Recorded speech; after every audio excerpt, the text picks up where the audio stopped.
शाका एक ईमानदार और दबंग पुलिस इंस्पेक्टर होता है। अभी अभी उसका ट्रांसफर दिवालिया नगर नाम के गांव में हुआ है। गांव पहुंचते ही शाका को जो दृश्य दिखता है वह पूरे गांव को हिला देता है। गांव के लोग इतने गरीब हैं कि न कुछ खाने को है, न कपड़े पहनने को, और चेहरों पर सिर्फ डर और मजबूरी दिखाई देती है। शाका सोच में पड़ जाता है कि यहाँ हो क्या रहा है। एक दिन शाका गांव के सरपंच किलो से पूछता है, मैंने सुना था कि यह गांव कभी बहुत अमीर हुआ करता था, फिर आज यह हालत क्यों है? किलो का चेहरा सख्त हो जाता है। वह सिर्फ इतना कहता है, यह सब तब तक था जब तक बशीरा के मनहूस कदम यहाँ नहीं पड़े। यह कहकर किलो वहाँ से चला जाता है। शाका पूरी रात सो नहीं पाता। वह अपने जूनियर इंस्पेक्टर शेर सिंह से कहता है, चुपचाप जांच शुरू करो। शेर सिंह धीरे धीरे लोगों से बात करता है और थोड़ी थोड़ी जानकारी जोड़कर एक भयानक सच तक पहुंच जाता है।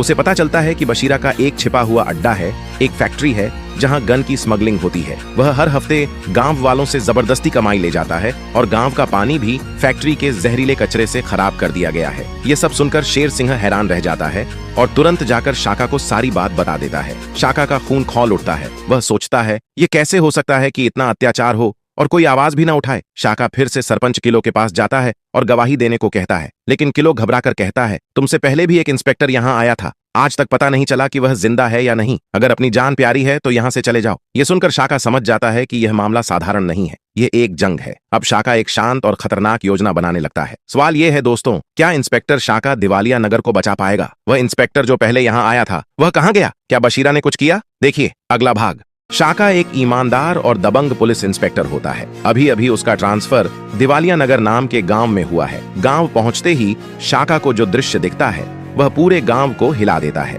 गांव के लोग इतने गरीब हैं कि न कुछ खाने को है, न कपड़े पहनने को, और चेहरों पर सिर्फ डर और मजबूरी दिखाई देती है। शाका सोच में पड़ जाता है कि यहाँ हो क्या रहा है। एक दिन शाका गांव के सरपंच किलो से पूछता है, मैंने सुना था कि यह गांव कभी बहुत अमीर हुआ करता था, फिर आज यह हालत क्यों है? किलो का चेहरा सख्त हो जाता है।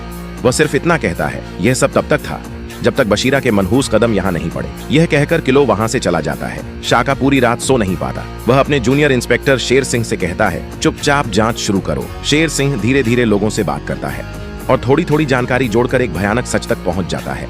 उसे पता चलता है कि बशीरा का एक छिपा हुआ अड्डा है, एक फैक्ट्री है जहां गन की स्मगलिंग होती है। वह हर हफ्ते गांव वालों से जबरदस्ती कमाई ले जाता है और गांव का पानी भी फैक्ट्री के जहरीले कचरे से खराब कर दिया गया है। यह सब सुनकर शेर सिंह हैरान रह जाता है और तुरंत जाकर शाका को सारी बात बता देता है। शाका का खून खौल उठता है। वह सोचता है, ये कैसे हो सकता है कि इतना अत्याचार हो और कोई आवाज भी ना उठाए। शाका फिर से सरपंच किलो के पास जाता है और गवाही देने को कहता है, लेकिन किलो घबराकर कहता है, तुमसे पहले भी एक इंस्पेक्टर यहाँ आया था, आज तक पता नहीं चला कि वह जिंदा है या नहीं। अगर अपनी जान प्यारी है तो यहाँ से चले जाओ। ये सुनकर शाका समझ जाता है कि यह मामला